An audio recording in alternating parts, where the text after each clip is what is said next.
much has already happened in the first half, and the acceptance speeches have been on fire. I don't care anymore. I'm joking. I never did. Who got shouted out the most? Let's look at the numbers. All right, cast and crew are leading the way with 11 mentions. God, creator of the universe, 0 mentions. No surprise in this godless town. Laugh it up, godless Hollywood, because your days are numbered. Recent box office sales show us that sales are down 3% from last year and 23% from 2019. And the worldwide box office for 2024 is down 10%. Sure, streaming has a lot to do with the demise of old Hollywood, but independent media is also on the rise. Oh yeah, this guy may have something to do with it too. It's fun to stay at the But it's undeniable there's a new sheriff in town. When Joe Rogan starts off the new year by having Wesley Huff preach the gospel to millions of people, Mel Gibson comes in dropping truth bombs about Hollywood, and Zuckerberg exposes the federal government in its desire to censor free speech in Americans, we can't help but see that independent media is on the rise, and that's a good thing for all of us. So join me today as we discuss the future of truth-telling and why it bodes well for the faith and bad for those who are already typing in the comment section to claim Christianity is a fairy tale. Those people are dinosaurs, and we have every right to mock their claims endlessly. So that's what we'll do today on Indie Thinker.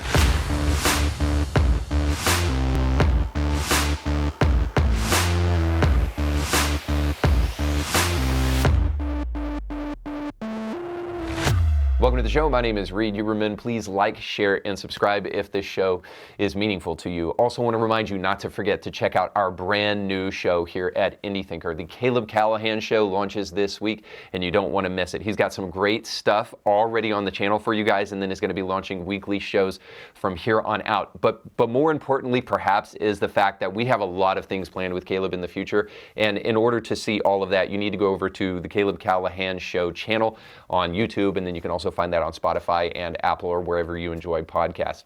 Now, want to also make mention of the fact that today's show is sponsored by our friends over at Sweet and Savory. If you're looking to learn how to cook and have an awesome date night experience with your spouse, you need to check out sweetandsavoryclassroom.com, and then when you check out, use the promo code IndieThinker. Now, Joe Rogan started off the new year in a fantastic way by having some fantastic guests. And I want to start with Mel Gibson, because Mel is kind of an interesting guy, and I understand Hollywood has tried to cancel him, but Joe Rogan is bringing him back. And I think it's meaningful that he is, because Mel has a lot of good things to share. Now, you might argue he's just an actor, and yes, I would agree. A really great one, by the way. But it is undeniable that some of the things that he shared on the Joe Rogan podcast is meaningful and deserves to be interacted with, not the least of which is this fantastic statement. Who gets back up under his own power? Buddha didn't do that shit. Yeah, that's right. Buddha did not rise from the grave, but he did eat a lot, oddly, for a guy that was trying to flee temptation and pleasure. Anyway, all that to say, one of the things that Mel talked about that I think is really interesting is he talked about the double standard in Hollywood. As he was preparing for Passion 1, he really experienced it and faced a lot of opposition, and now he's in the process of trying to do Passion 2 and experiencing some of that same opposition. So here's a little bit of what he had to say about that. Especially with something like the Passion that I did, the written word was very important, because it was, you got all those books, the Bible, you've got the different Gospels and stuff that people are quite familiar with. Half the time, they didn't even need to read the subtitles. They could look at it and know what was going on. That was a crazy movie because it was a great movie, but it seemed like there was resistance to that movie. Oh, yeah. No, there was... which I thought was very strange. There was like Hollywood resistance to that movie. Like people didn't like that you were making it, it seemed like. Yeah, there was a lot of opposition to it. And I don't know. I think if you ever hit on that subject matter, you're going to get people going, because... Of course. It's big subject matter, and it's like... and my contention is, when I was making it, it was like, you're making this film, and the idea was that we're all responsible for this, that his sacrifice was for all mankind, and that for all our ills and all the things in our fallen nature, it was a redemption. So, and I believe that, I actually am I was born into a Catholic family. I'm very Christian in my beliefs, So I do actually believe this stuff to the full. So depicting that was an honor, but it was also, you got the daylights beat out of you for it. Yeah, because there's resistance, first of all, from secular Hollywood, where for whatever reason, Christianity is the one religion that you're allowed to disparage. Yeah. Christianity is the one religion where people, all these progressive, open-minded, leftist people, they'll embrace all these different religions until it comes to Christianity. Now, I can't wait for the Passion 2 to come out. It's been teased for a while now, so who knows if it's ever going to happen, but he has experienced a lot of opposition in Hollywood. Now, the first thing I have to mention to you, because there are some people out there who have the intellectual virus that is impacting many on the internet today, and immediately when you think Hollywood and somebody stopping the movie about Jesus that Mel wants to make, they immediately jump to the Jews. But it isn't the Jews. I mean, a simple tertiary glance at Hollywood will tell you that no, it's godless secular nihilism actually that's to blame, because that town has been suffering with that ideology forever.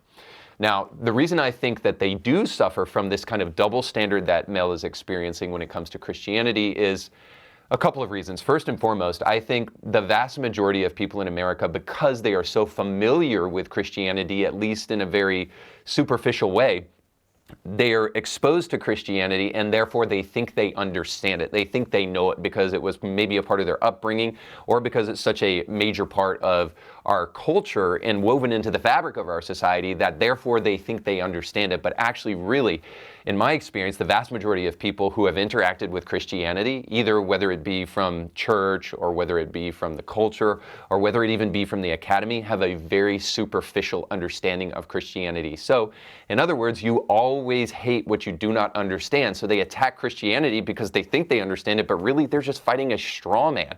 They have a cultural Christianity that they're attacking, but when you actually dig down to their understanding of Christianity, you realize they have no concept of Christianity. Now, before you run to the comment section and tell me that you really do because of all your experience in church, you're going to get me amening alongside of you, because I have problems too with the modern day church and how far it is away from a biblical form of Christianity. But I think we can all agree, at least at this point in time, that there are a lot of people out there, especially in the troll world, who think they understand Christianity and don't understand it at all. Just the other day, somebody commented on a post of mine and they said, Gandalf raised from the dead, so should we start worshiping him? The amount of ignorance that it takes to say something like that, but the people are retarded, is staggering. And I know, probably doesn't take much for me, but it is staggering just simply because that shows a lack of historical knowledge. It shows a lack of extra biblical literature. It shows a lack of understanding of archaeology and so much. But in my over 20 years of ministry, I've encountered a lot of this, a cultural Christianity that poses as the real thing, and so people fight that thing and they despise it, but it's like you're not really even fighting Christianity, you're fighting a fabric of your own imagination. So all that to say, there is probably another secondary reason, and maybe a more important reason in which the people in Hollywood hate Christianity. And G.K. Chesterton said it well. He said this, that the Christian ideal has not been tried and found wanting, but rather been found difficult and left untried. So the vast majority of people who fight against Christianity, maybe they don't even realize this, but do so because they know it will cost them something. They know that there is a cross involved with Christianity, and if they have to bear that cross, they may lose something that they hold precious and dear to them. So it's really just subconsciously, they don't want to give up the cherished sin in their life, or whatever it is, that temptation that they love, their hedonistic lifestyle, and that's why they reject Christianity, because they know it will cost them something. Now, this is why the man who will not settle down and get married also rejects marriage. He thinks that he's going to be awesome in his late 60s and he will be bar hopping until the day that he dies and will be desirable by the ladies. And he does all of it because he thinks to himself, well, I don't want to pay the price that comes along with actually settling down with one woman. Now, the real problem here is that actually he's only hurting himself because he doesn't understand the great reward of true love that comes with being with a lifelong partner, and the true love that comes by raising a family and helping impact the next generation. So you get greater reward than you can ever expect by actually getting married and settling down and starting a family. But the individual that thinks that sexual conquest will truly bring meaning in his life is far, far too afraid of giving up on that lesser good because he doesn't understand how much of a greater good awaits him. But this is exactly why the people in Hollywood reject Christianity. They don't want to let go of whatever vice that they have and take hold of Christ, because they don't understand the reward of truly being a Christian and knowing Christ Jesus deep in their soul. So all that to say this is probably the main reason why Hollywood rejects Christianity so much and despises it so much, because it is inconvenient to their lifestyle.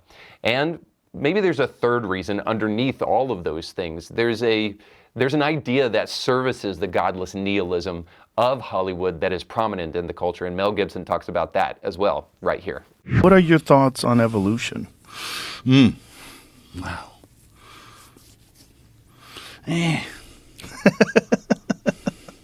The Darwin thing? Yeah. I don't really go for it. No? Yeah. Ice Age, dinosaurs, what did they turn into? I mean, things became extinct at some point. I don't think I was some kind of legless thing that crawled out of the ocean. I don't think I came from that. I think I was created. Now, I love it when simple people honestly express things that deserve that kind of simplicity. I understand that evolution and biology and the chemical makeup of the human being, all of that stuff is a big topic. But at the end of the day, you can actually deduce it down to some very simple principles. And Mel Gibson just did it for us here. The idea of secular materialism is so preposterous that it boggles the mind. Now, this is the reason why, by the way, that people have to personally attack Christians. And this is why the vast majority of secular humanists and godless nihilists out there and materialists will quickly say, oh, well, you believe in fairy tales. The reason that they jump to those kind of ad hominem personal attack is because if you actually get underneath the ideas of the materialist, you will realize how laughably ridiculous they are. I mean, just ask the secular materialist to explain the origin of life, the origin of the universe. When they start talking to you about primordial soups and which salamanders kind of just swum out of and then eventually became conscious, meaning-seeking human beings, you'll realize you are fully within the territory of somebody who is very close to the loony bin. These are fairy tales of the highest order. And then even talk to them about not only their cosmology, but where objective morality comes from. And then when you realize that meatballs in space, stardust that just have chemical reactions in their brain, cannot actually define an objective basis for morality, you'll realize that, well, according to the worldview of the materialist, we could just evolve out of the morality that we presently have right now and then develop a totally different society where, let's just say, the big R word becomes the way for procreation. And then push aside the fact that that society doesn't even deserve to exist if its only means of procreation is the R word. You would have no way of determining whether or not that R word is actually immoral or not, because scientific naturalism, materialism, doesn't actually tell you what is true. And it certainly doesn't tell you what is good or bad. It can only tell you what is, and very often only within certain probabilities. Well, we believe this is because of this percentage of data. But they cannot tell you what is true. They cannot tell you what is beautiful. They cannot tell you what is good. They can only tell you what happens to be, but not why it's there in the first place. So all that to say, the godless nihilism of Hollywood is buttressed by the secular materialism of our age, and it is perfectly morally benighted and totally laughable. Now, the problem with all of this, and Mel Gibson unearthed this for us as well, is that when people who are in control of a large portion of society, in control of the media, and as I've said before on the show, show me who writes your songs and I don't care who writes your laws. Media is an impactful aspect of culture. So when these powerful people are in control, and because they don't like the cost of Christianity and then therefore service their ideology with the morally and mentally bankrupt idea of materialism and put that in its place, ultimately what that starts to do is unravel a society that was predicated upon Christian principles. And Mel Gibson talks about it here. How close are we to collapse? And what are the things that lead to collapse? You know, it's environmental stuff. It's human sacrifice. Yeah. I mean, we do that. Kinda. We do. Yeah. The human sacrifice aspect is alive and well in our society. Now ask the secular nihilist if our society is in collapse, and they'll say, no way, we're doing just fine. But we can't define the difference between a man and a woman, whether or not men should compete in women's sports. We cannot decide right now if children should consent to life-altering surgery, and we cannot decide, based upon the secular ideas of our age, whether or not a baby is actually just an inconvenience that should be disposed of. There aren't some like secret guilds in Hollywood sacrificing people. No, this is not what we're talking about. No, we're actually literally talking about a pagan America that will literally sacrifice children on the altar of better weather.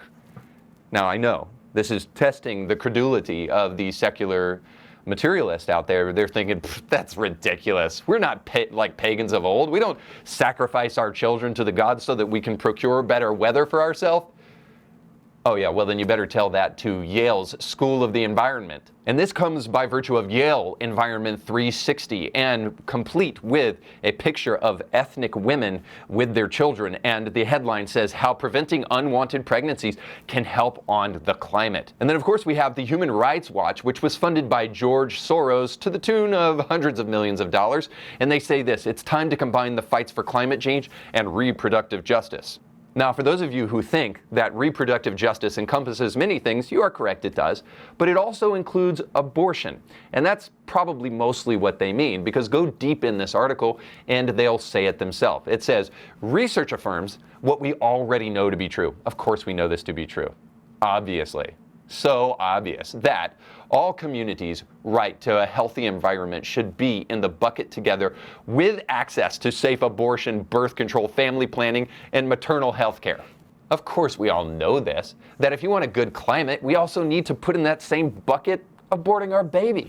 After all, you know the climate can have an impact on our children. It can make them premature. It can make them have to come into a world where they have to breathe the same air that we're breathing right now. Would you want that for your child? So it's better, instead of doing that to your child, to kill them. Folks, I hope we can understand by now. We desperately need Jesus. Hollywood surely needs Jesus, and societal collapse is coming for us without him. And I'll also say this, that if you're not aware of how bad things are, Mark Zuckerberg can help you understand that one of the fundamental principles of our society is actually being eroded right under your nose. Check it out. These people from the Biden administration would call up our team and scream at them and curse, and it's like these documents it's all kind of out there. Oh, did you record any of those phone calls? I don't think we but I think I want to listen. I mean, there are emails. the emails are published. It's all kind of out there, and they're like. And basically, it just got to this point where we were like, no, we're not gonna take down things that are true. That's ridiculous. They wanted us to take down this meme of Leonardo DiCaprio looking at a TV talking about how 10 years from now or something, you're gonna see an ad that says, okay, if you took a COVID vaccine, you're eligible for, for this kind of payment, this sort of class action lawsuit type meme. And they're like, no, you have to take that down. We just said no. We're not going to take down humor and satire. We're not going to take down things that are true. And then at some point, I guess I don't know. It flipped a bit. I mean, Biden, when he gave some statement at some point. I don't know if it was a press conference or to some journalists, where he basically was like, "These guys are killing people," and I don't know. Then all these different agencies and branches of government basically just started investigating, coming after our company. It was brutal. Before we go any further, let me point out something to you that is far, far too common in society today, particularly on the left side of the aisle.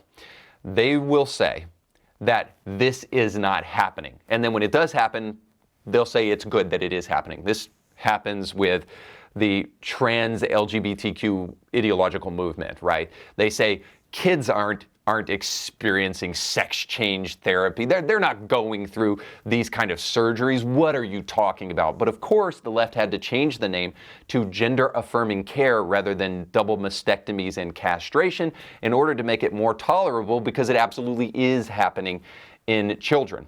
And of course, more than that is happening as well. But the point is here, so what is the price of not having free speech? Well, let's just say this. Let's say that there is no such thing as true speech without free speech. And if there is no such thing as a true society without true speech, then you understand that free speech is the necessary prerequisite for creating a society that is not being manipulated by a small contingent of people who have their hands on the levers of power that control where speech is truly coming from. In other words, it's important to understand that if you want a free society, you must have free speech. What would the world look like with simply controlled speech? Well, it would look like you being manipulated. Now, here's why this truly matters. Frederick Douglass said this: "It's just as wrong to rob a man of his right to free speech as it is his money." And here's why Frederick Douglass is so right.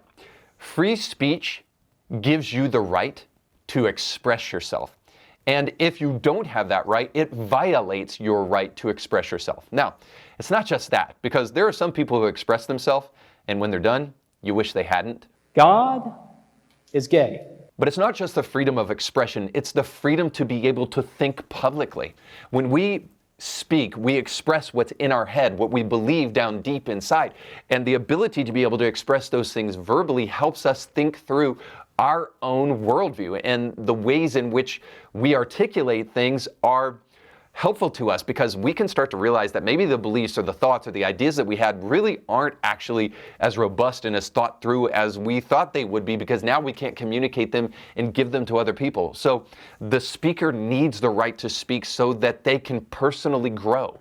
And then also, lack of free speech violates the hearer's rights. Others need to reckon with ideas that they disagree with. You don't want an ideological echo chamber where you only surround yourself with people who agree with you constantly and applaud you for your bad opinions. You need to be able to engage with people thoughtfully who disagree with you, and that only happens with free speech. And this is probably why people like in the Biden administration and Biden himself and whoever was pulling his strings really hate free speech, because when you have differing opinions, then you have accountability. And without accountability, you can create the society that you want to in your own image. So the final thing here is that lack of free speech violates the social fabric. It hurts it and unravels it. Free speech is one of the few mechanisms that we have for social change that can really make a difference.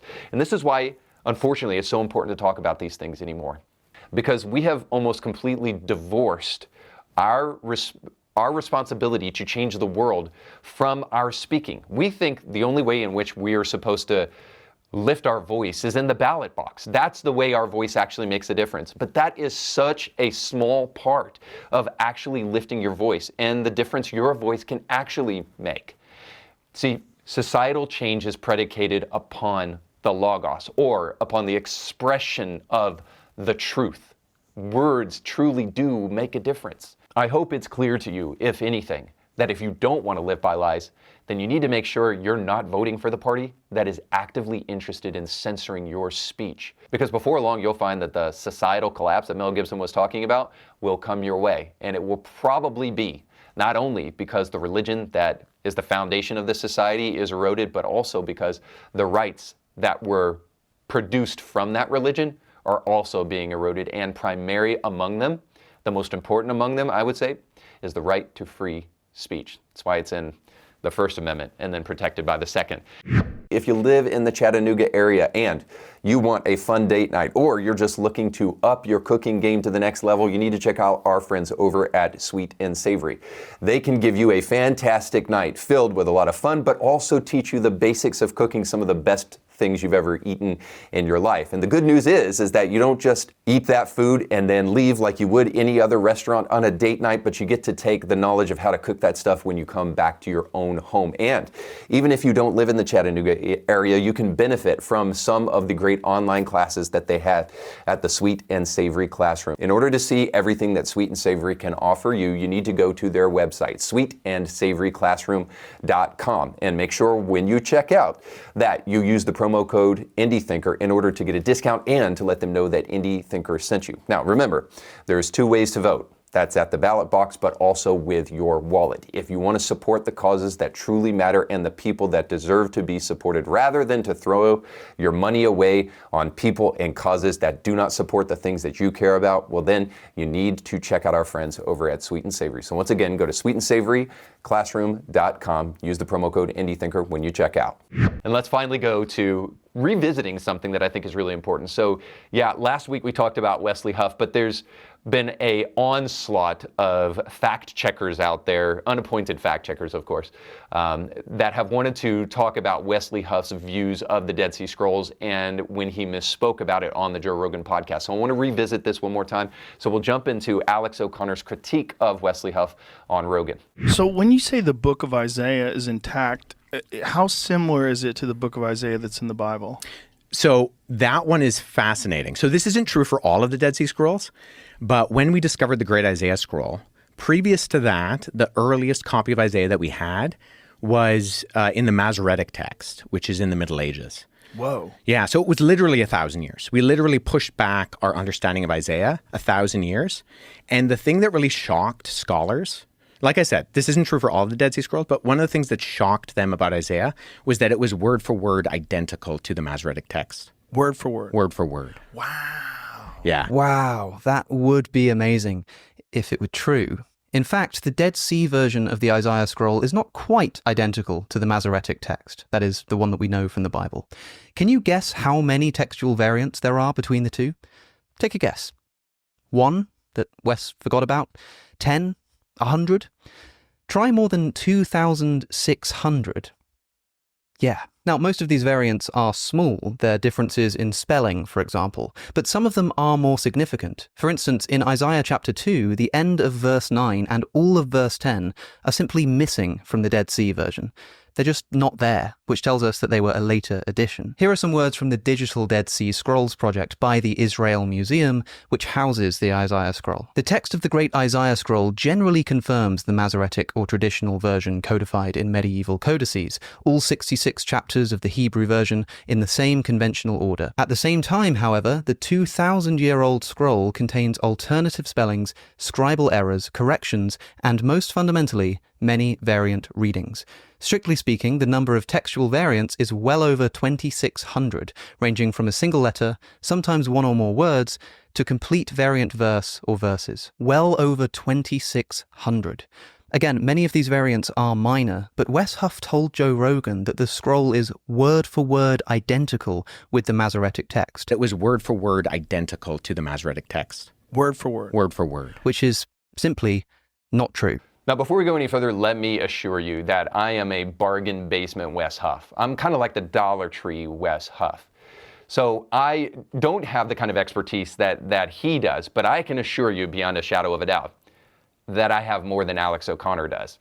All that to say that I think that even though I am a bargain basement Wes Huff, I deserve a little bit of credibility here. I mean, after all, I don't have a doctorate or a PhD, so I can't really put that in my social media title, but I do have a master's degree in theology and Bible, so I see no reason why I shouldn't put master in my title on social media. And in fact, I want to insist that you call me Master Reed from here on out, because I think that has a really great ring to it. And I think it's quite fitting, frankly.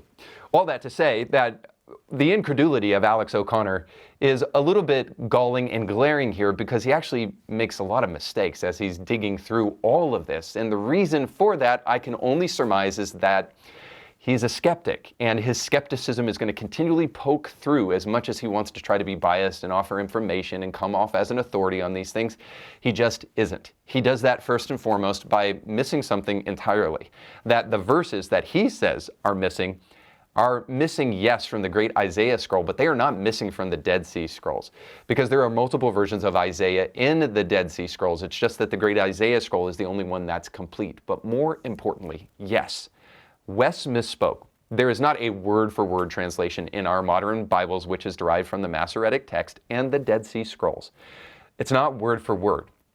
But to yell at the top of your lungs that how many variants and how many discrepancies are there between the Masoretic text and the Dead Sea Scrolls? Oh, there's thousands. And then to whisper, on the other hand, but they're all minor, seems dishonest to say the least, because the overarching narrative from the discovery of the Dead Sea Scrolls, almost universally, I want to be careful here because I understand that I don't want to get in the same position that Wes has been in and got himself into with overstating here, but almost universally, the walk-away narrative from the discovery of the Dead Sea Scrolls is that it gives us an incredible amount of trust in the Bible that we hold in our hands, because we can see that Scripture has been reliably transmitted throughout the ages. That doesn't mean that it's perfect, doesn't mean that there isn't discrepancies or even errors here and there, but again, the takeaway from the Dead Sea Scrolls is that all of these differences are incredibly superficial, so much so that they don't even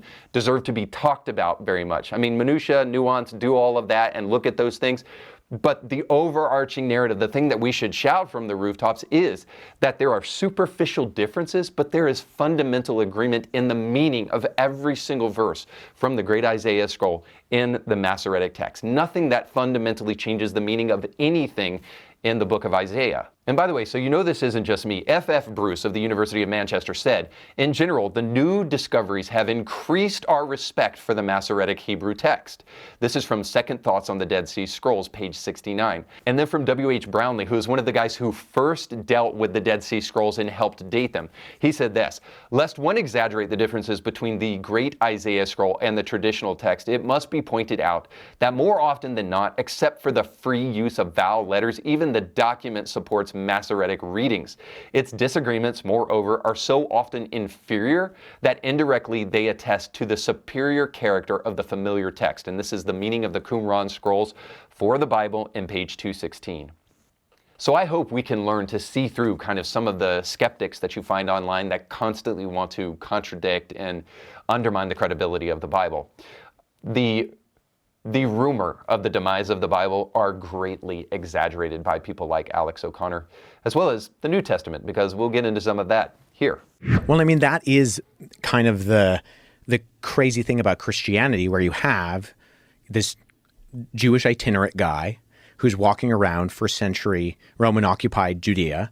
He's making some pretty audacious claims to be God himself, and then he predicts his own death and resurrection. And then his disciples they think it's over. Like, they're like, he's dead, we're done. Yeah. And then they go from 11, scared men, because Judas commits suicide, scared men in an upper room, to completely overhauling the Roman world in only a couple hundred years, because of this claim that they say they saw Jesus resurrected. Like, there's something different that goes on there, that they're like, this is a miracle, right? Dead people don't usually rise from the dead. There was quite a lot there. First, Wes says that Jesus was audaciously going around claiming to be God himself. I don't think that's true.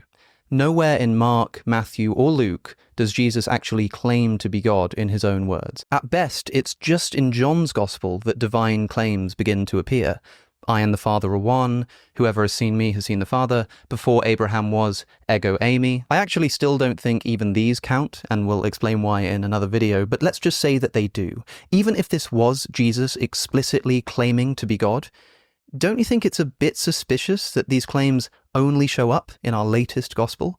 If Jesus was known to be walking around claiming explicitly to be God himself, did the other 3 gospel authors just not think this was relevant? A minor, unimportant detail not worth including? Come on. Well, I know what somebody needs for Christmas, Alex, and I will gladly send you a Bible. All you have to do is send me your address. You've got that DM from me asking if you want to have a discussion on your podcast or my podcast about any of this stuff. So you can just respond with your address, and I will gladly send you a Bible, because apparently he needs one. It's not going to be as cool as like Huff's present to Rogan, but But the Bible does have some great stuff in it. And if you read it, it will keep you from making mistakes like this.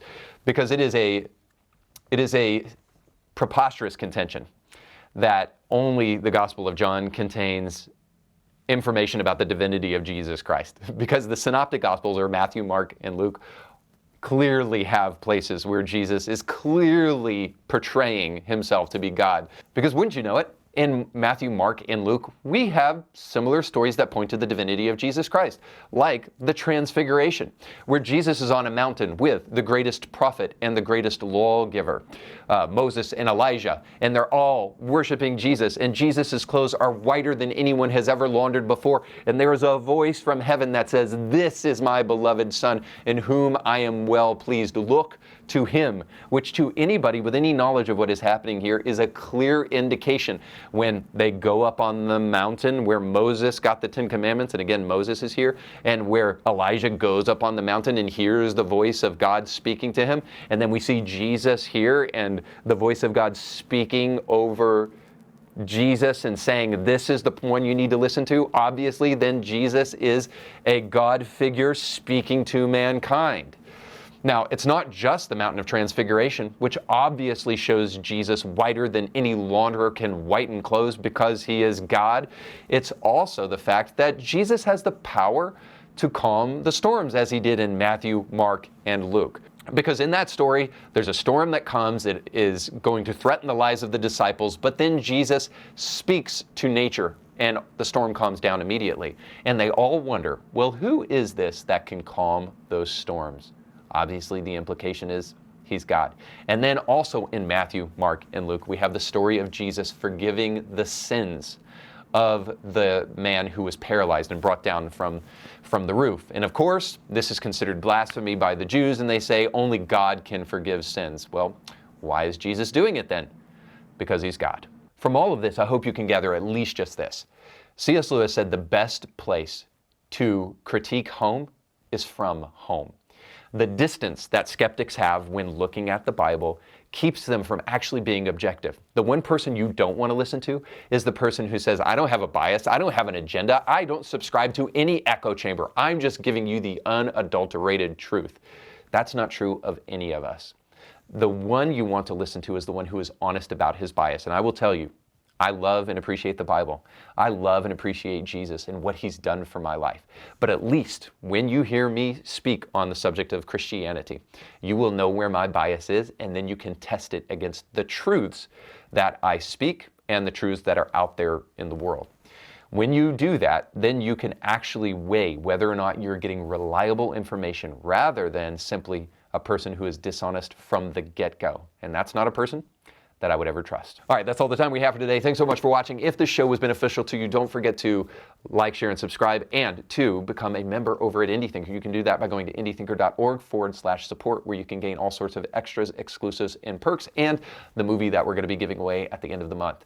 And then make sure to check out our sponsors down in the description of this podcast, but most importantly, go with God.